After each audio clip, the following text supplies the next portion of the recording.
Après mon divorce, même si c'était à l'amiable, le silence qui a suivi m'a semblé accablant, je me suis jeté dans le travail, mais les week-ends étaient un rappel constant de ce que j'avais perdu compagnie et projet d'avenir voir mes amis mariés passer à autre chose alors que je me sentais coincé n'a fait que rendre les choses plus difficiles pendant ces moments de solitude. J'ai trouvé du réconfort en rénovant ma maison comme moi elle avait besoin de réparation mais elle tenait toujours bon lait.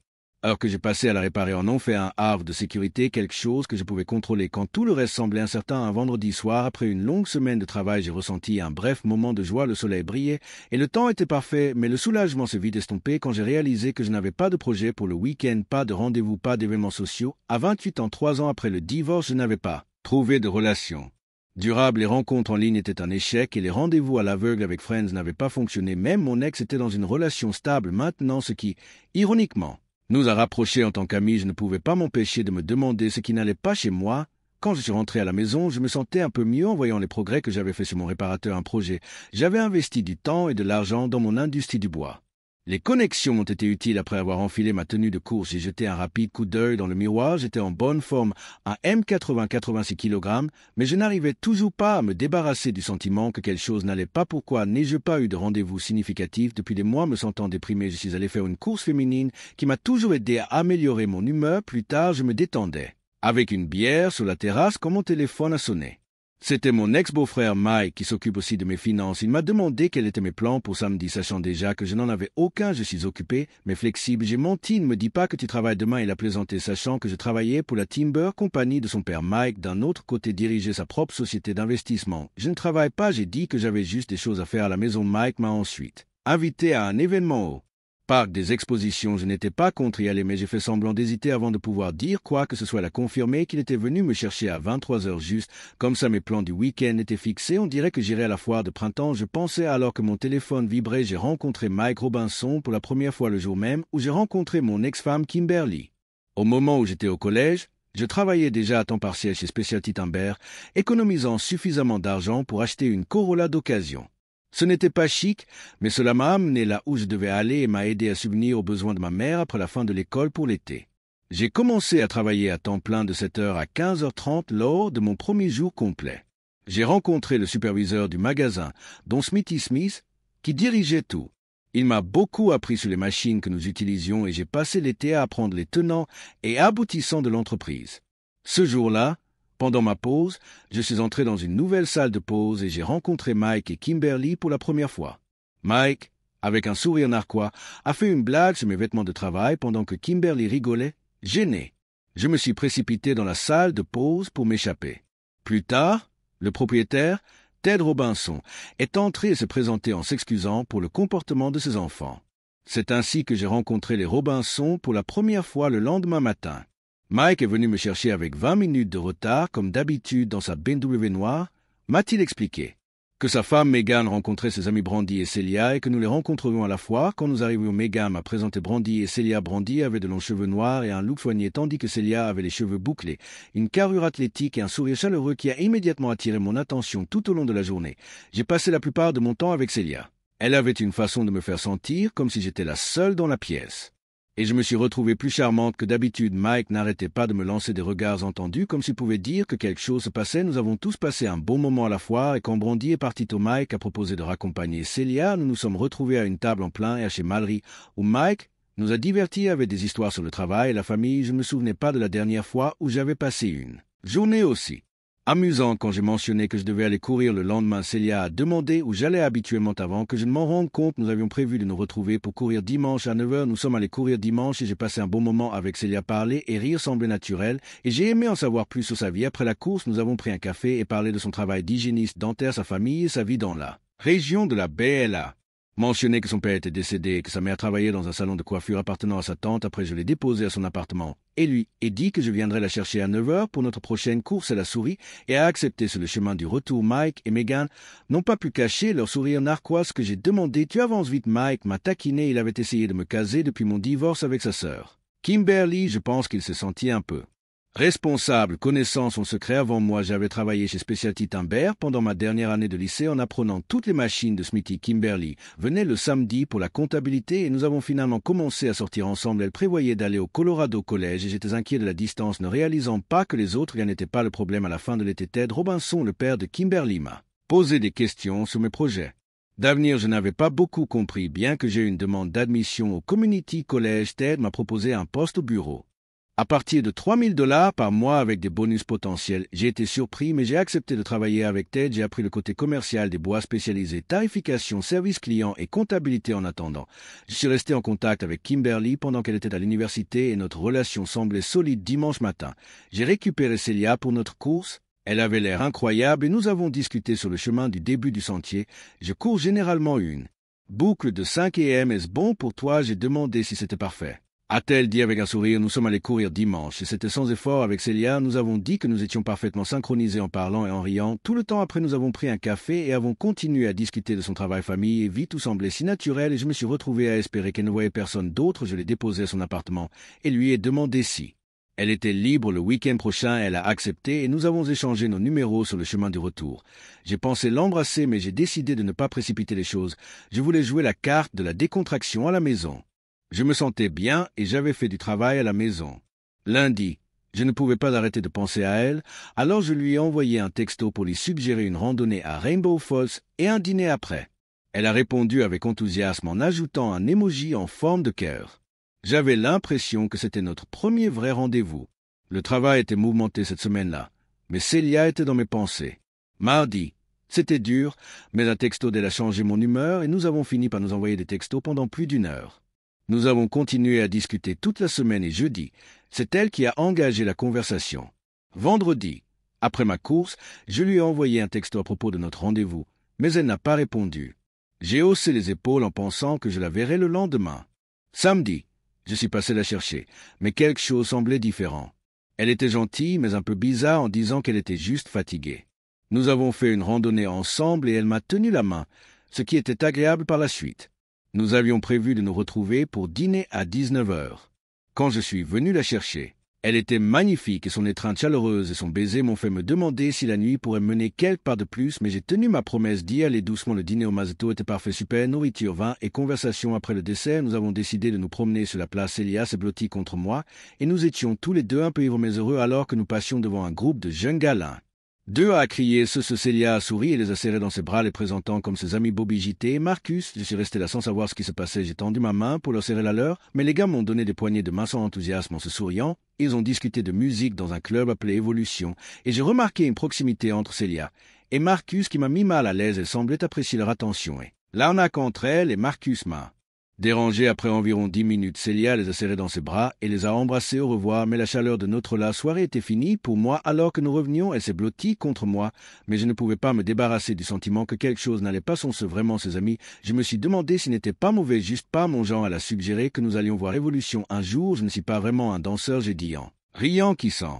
Souci, c'est juste pour le plaisir. Elle a répondu. Nous avons conduit à la maison et j'ai essayé de rester positif, mais le comptoir m'a laissé distant quand nous sommes arrivés chez elle. Elle a demandé doucement si je voulais monter prendre un café. Normalement, j'aurais dit oui, mais quelque chose m'a retenu. Je vais bien, merci. J'ai dit légèrement, je lui ai fait un rapide câlin et je suis parti en ressentant un mélange de soulagement et de confusion pendant les 2 premières années de Kimberly au Colorado College. Nous sommes restés proches. J'attendais toujours ses visites avec impatience. Je demandais quand est-ce que tu rentres à la maison et elle souriait, mais quelque chose semblait lointain. Quand je lui posais des questions sur l'école, ses réponses étaient vagues et parfois je devenais jaloux et lui posais des questions sur les gars. Un jour, j'ai poussé trop loin et elle a craqué. Je t'ai dit qu'il n'y avait pas d'autre gars. Laisse-le tranquille et parti en trombe me laissant abasourdi. Malgré cela, nous nous entendions bien et je rêvais d'un avenir ensemble en dirigeant des timbers spécialisés. Le père de Kim, Ted et moi avions une bonne relation. Il me voyait comme quelqu'un de fiable, à l'opposé de son ex Mike, qui était charismatique mais peu fiable. Mike est amusant mais n'a aucune endurance. Ted a dit une fois qu'il appréciait mon travail acharné et qu'il me voyait même comme un bon candidat pour l'entreprise et pour sa fille. Avant sa 2e année, j'ai proposé à Kimberly. Elle a semblé surprise et a dit que je devais y réfléchir. Quelques mois plus tard, elle a demandé de l'espace et j'ai réalisé qu'elle s'éloignait. J'ai juste besoin d'espace, a-t-elle dit en évitant le contact visuel. J'étais dévasté après que Kimberly ait demandé de l'espace. Je me suis jeté dans le travail, mais les choses avaient changé entre nous. Nous parlions toujours, mais ce n'était pas pareil, et quand elle est rentrée à la maison, elle semblait distante. Cet été-là, nous avons travaillé ensemble, mais je lui ai donné l'espace dont elle avait besoin. Pendant ma dernière année, notre communication a encore diminué. Je suis allé à quelques rendez-vous occasionnels pour essayer de passer à autre chose. Puis de nulle part, Kimberly a recommencé à me contacter comme avant cet été-là. Elle est revenue et m'a demandé si je voulais toujours lui proposer. J'étais choqué mais ravi et j'ai dit oui sans nous sommes mariés à Noël et pendant un certain temps. J'ai pensé que la vie était parfaite. J'étais heureux de travailler chez Specialty Timber et même ma relation avec Mike s'était améliorée, mais des fissures sont rapidement apparues, en particulier dans notre vie de Z. Au bout de 3 ans de mariage, nous étions à peine intimes. Puis Millie, l'amie de Kimberly, a emménagé dans la maison d'hôte. Kimberly a passé plus de temps avec Millie qu'avec moi, et un jour, elle a avoué qu'elle était amoureuse d'elle. J'étais anéanti. Il n'y avait aucune colère, juste une profonde tristesse. J'ai pleuré pour la première fois depuis des années, réalisant que toute ma vie était liée à Kimberly et à sa famille. Pendant 3 jours, je n'ai rien fait. Accablé par des pensées sombres, j'ai même envisagé de mettre fin à mes jours. Mais Mike est arrivé. Il m'a sorti de mon désespoir et peu de temps après, Ted est arrivé en m'assurant que j'avais toujours une place chez Specialty Timber. Mike m'a emmené en voyage et pour la première fois depuis des jours, j'ai commencé à ressentir autre chose que de la douleur. À notre retour, j'ai réalisé que malgré tout, j'avais un travail que j'aimais et des gens qui se souciaient de moi. Ted, Mike et même Kimberly, notre divorce est bien passé et j'ai gardé la maison. Millie était étonnamment, j'ai eu du soutien tout au long du chemin, même si c'était dur, j'avais un solide système de soutien, et je me suis promis d'être plus sur mes gardes dans mes relations futures sur le chemin du retour. Après avoir déposé Célia, j'ai lutté avec mes pensées, rencontrer ses amis n'avait pas été un gros problème, mais quelque chose clochait, je me sentais un peu méprisé à la fois par eux et par Célia, pourtant c'était seulement notre 2e rendez-vous et elle avait le droit d'avoir des amis, pourtant sa proximité avec Marcus me dérangeait, ça ne correspondait pas à l'image que j'avais d'elle. Peut-être que je devais me retirer un peu, je pensais que dimanche je me concentrais sur des projets de maison en travaillant sur la cheminée et en réparant de la pourriture sèche. La satisfaction de réparer ma maison m'a aidé à me distraire. Dans l'après-midi, j'ai vérifié mon téléphone et j'ai vu 2 messages, un de Mike qui prenait des nouvelles et un autre de Célia, 10 ans brandis.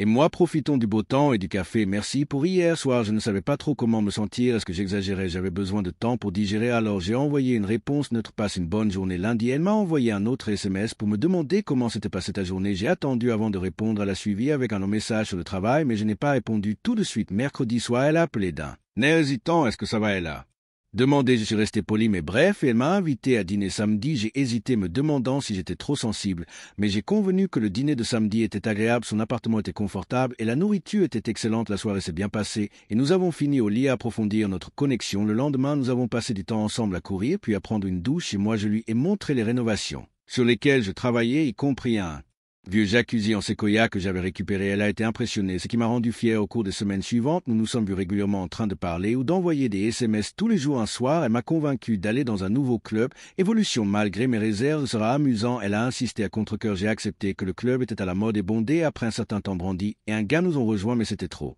bruyant pour parler. Célia m'a tiré sur la piste de danse et je ne me suis pas senti à ma place. Elle s'amusait bien, mais je n'étais pas sûr de danser avec elle ou juste perdu dans la foule. Finalement, je lui ai dit que j'allais prendre une bière et elle a juste souri et a continué à danser. Je me suis tenu à la table en sirotant mon verre, en regardant la foule. J'ai vu Célia de temps en temps, mais je me sentais plus déconnecté. Elle est finalement revenue en riant essoufflée et je lui ai tendu un verre soudainement. Marcus est arrivé, a pris son verre, elle a bu d'un coup et j'ai craqué irrité. Célia a juste ri et a tiré mon bras. Allez, dansons à nouveau. J'ai fini, j'ai dit plus brusquement que prévu. Marcus a immédiatement proposé de danser avec elle. Ils sont retournés sur la piste. J'ai regardé en colère Marcus mettre ses mains autour de sa taille et Célia semblait apprécier ça, inconsciente de mes sentiments. Il était passé minuit et j'en avais assez quand Célia est revenue. Je lui ai dit que nous partions. Pourquoi? Qu'est-ce qui ne va pas? Elle a demandé toujours en souriant. J'en ai assez. J'ai dit catégoriquement. Le trajet en voiture était silencieux. Elle a parlé du plaisir qu'elle avait imagé à peine répondu quand nous sommes arrivés chez elle. Elle a demandé si nous ne restions pas chez toi ce soir, peut-être une autre nuit. J'ai répondu en forçant un sourire. Elle a senti que quelque chose n'allait pas, mais elle a accepté. Le lendemain, il n'y a pas eu de contact et j'ai passé le week-end à réfléchir à mes sentiments. Je l'aimais bien, mais la nuit au club et sa connexion avec Marcus m'ont laissé perturber. Le dimanche, elle m'a envoyé un texto. Comment vas-tu? Je n'ai pas répondu. Lundi, elle a envoyé un autre message. Ça me manque de te parler. Appelle-moi. J'ai finalement répondu. Désolé, j'étais occupé. On se retrouve demain mercredi. Je n'avais toujours pas répondu et quand je suis rentré à la maison, sa voiture était garée devant chez moi. Elle s'est assise sur mon porche arrière, anxieuse. Est-ce que tu me quittes? Elle a demandé, sa voix petite, mais en colère. J'ai soupiré et expliqué comment j'avais du mal à partager mon passé avec Kimberly et ma jalousie envers Marcus. Célia a écouté tranquillement, puis les larmes ont rempli ses yeux. Je suis vraiment désolé. Elle a murmuré. Si cela signifie te garder, je n'irai plus jamais à cet endroit. Tu me manques. Cam, je crois que je suis en train de tomber amoureux de toi. J'étais abasourdi. Je pensais que c'était la fin, mais nous emménagions. Soudainement, une nouvelle direction. Je n'ai pas besoin du club ou de cette foule qu'elle a promis. Es-tu ce que j'ai demandé? Oui. A-t-elle répondu? Si je le savais. Ça t'a contrarié. Je ne t'aurais pas emmené là-bas ce soir-là. Nous avons fait la fête dans mon lit et les mois suivants se sont bien passés. Nous avons pris des vacances à Hawaï. C'était la première fois là-bas et nous nous sommes bien amusés. Nous avons passé du temps avec mes amis et quelques-uns des siens, mais Marcus n'a jamais été mentionné. Après 8 mois de relation, les vacances approchant, nous passions la plupart des nuits ensemble et nous avons même commencé à parler d'emménager. Nous avons passé les vacances avec ma famille et les Robinson. Et elle s'entendait avec tout le monde sauf Millie pour une raison quelconque. Les affaires ont repris après la première année. Nous nous sommes étendus dans le nord de la Californie et dans le Puget Sound, et la demande était élevée en raison du boom de la construction. Un jeudi, Ted a demandé alors de la réunion. Il m'a dit qu'il allait avoir 60 ans et qu'il planifiait à l'avance au lieu d'un bonus. Il m'a proposé une participation de 9% dans des bois spécialisés. J'ai été choqué. Il m'a expliqué notre succès dans l'expansion en Californie et à Washington et voulait que j'aide à ouvrir des marchés au Colorado et dans les Rocheuses, ce qui signifiait voyager environ une semaine par mois, ce que j'ai accepté avec enthousiasme. Ted m'a expliqué qu'il possédait maintenant 51%, Mike et Kim en détenant chacun 20% et moi 9%. J'ai demandé s'ils étaient d'accord avec cela, et il a dit que c'était leur idée. Il a également mentionné que Smithy prenait sa retraite et que le frère de Millie, John, allait commencer. Je devais le surveiller. J'étais ravi de dire à Celia que je devenais propriétaire en voyageant. Elle était heureuse d'être propriétaire, mais moins enthousiaste à propos des voyages, bien qu'elle se soit détendue lorsque je lui ai expliqué que ce ne serait que quelques jours par mois. En 2 semaines, j'étais à Denver et j'ai rapidement commencé à recevoir des commandes. Lorsque j'ai reçu mon chèque de paie de mars, j'ai vu un supplément de $1 500 et j'ai appris de Kim que c'était une commission de 3% des ventes totales. J'ai réalisé que je pouvais gagner un supplément. $155 000 part en poussant mon revenu à près de 6 chiffres. Nous avons planifié un autre voyage à Hawaï en septembre et j'ai commencé à penser à demander Celia en mariage. Tout se passait bien. Le travail était super et avec le revenu supplémentaire, j'ai accéléré les rénovations de la maison qui se trouvait sur un grand terrain avec 3 chambres, un bureau et une maison d'amis. Le jardin avec le nouveau jacuzzi en acajou était devenu ma retraite personnelle. Celia a emménagé officiellement en mai. C'était merveilleux de la voir là, même s'il y avait une certaine tension quand je voyageais. Mais j'ai pensé que nous nous adapterions avec le temps. En août, j'ai invité Mike à dîner pour discuter de quelque chose d'important. Nous nous sommes rencontrés dans un bar près de son bureau vers 18 heures. Et assis dehors par temps chaud, je vais demander Celia en mariage et je veux que tu sois mon témoin, je lui ai dit. Mike m'a regardé un moment se remarier. Tu te souviens de ce qui s'est passé la dernière fois? C'est différent. J'ai répondu rapidement. Je suis différent. Kim et moi n'étions que des enfants à l'époque. J'aime Celia et je ne veux pas être seul. Et tu sur Mike a demandé. Alors, il y a eu des problèmes il n'y a pas si longtemps. On en a parlé. J'ai dit bien que. Ces mots et semé un peu de doute quand même. Je lui ai dit encore une fois. Je veux que tu sois mon témoin. Je ferai ma demande en mariage à Kauai. On a fêté ça avec un shot de tequila. Et on a passé une super soirée. 2 semaines plus tard, je suis allé à Denver. Pour affaires, j'avais besoin d'échantillons. Je me suis arrêté au magasin. Et John Farm m'a aidé à les couper et à les emballer efficacement. Impressionnant jeune homme, je pensais qu'il avait même proposé plus d'aide en recommandant son cousin comme ouvrier. Plus tard, j'ai eu une réunion avec Junior Longfellow près de Denver. Il avait à peu près mon âge et on s'est vite entendu. Nos discussions se sont prolongées dans l'après-midi. Il a mentionné faire une tournée sur la côte ouest en novembre. J'avais des projets dans le Montana, mais je lui ai dit que je te contacterais pour le voyage à Kauai. C'était incroyable. Nous avons séjourné dans un top resort couvert par ma commission et avons passé du temps à faire de la randonnée, de la plongée avec tuba et anneaux. D'étendre l'avant-dernière nuit au coucher du soleil, j'ai fait ma demande en mariage avec une bague de fiançailles. Celia a pleuré, m'a serré dans ses bras et nous avons fini par retourner au lit. Alors que nous étions allongés là, j'ai demandé si tu étais heureux. Oui, elle a dit que si tu pouvais changer quelque chose. Que serait-ce? Je n'ai rien demandé. Elle a répondu puis a ajouté. Je suppose que j'aurais aimé que tu ne voyages pas autant. J'ai expliqué que le voyage était important pour notre avenir et que parfois elle pouvait me rejoindre.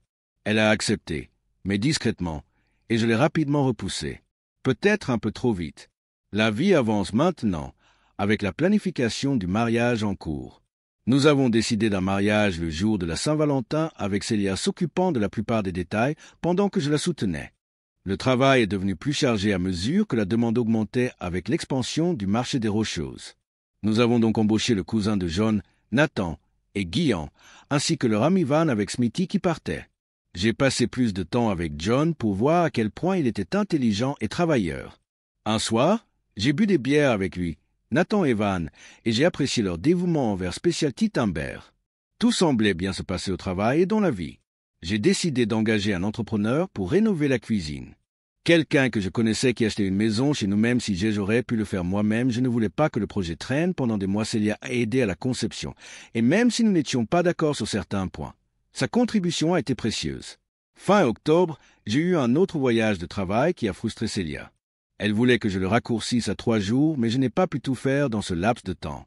Mon voyage de novembre a coïncidé avec la tournée de Junior S1000, mais Ted s'en est occupé pendant que j'assistais à un salon professionnel dans le Montana. Le salon se déroulait du vendredi au samedi avec un vol tôt le dimanche au départ de Billings.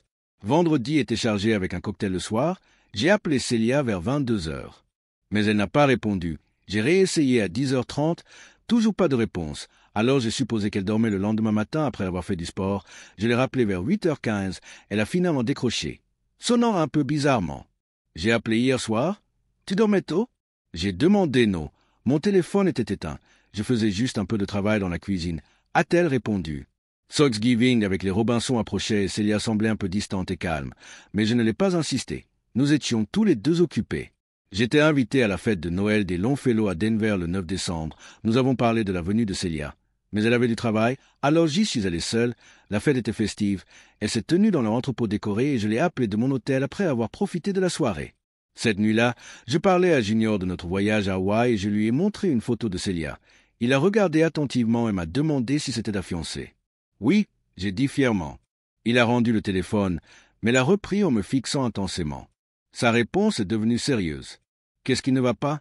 J'ai demandé en me sentant mal à l'aise si elle connaissait quelqu'un qui s'appelle Brandy. Il a demandé, oui, pourquoi je pourrais me tromper. Mais je l'ai vu avec Brandy dans une boîte de nuit le mois dernier. Quand j'étais dans ta ville, ils n'ont pas agi comme s'il était fiancé. J'ai réalisé que c'était quand j'étais dans le Montana embarrassé et en collège je l'ai pressé pour avoir des détails. Junior m'a expliqué qu'il était allé dans un club appelé Dust After the Mill Tour et avait vu Brandy et Célia avec des gars dont un gars nommé Marcus. Il a dit qu'ils n'avaient pas l'air d'être juste des amis se sentant. Trahi, j'ai remercié.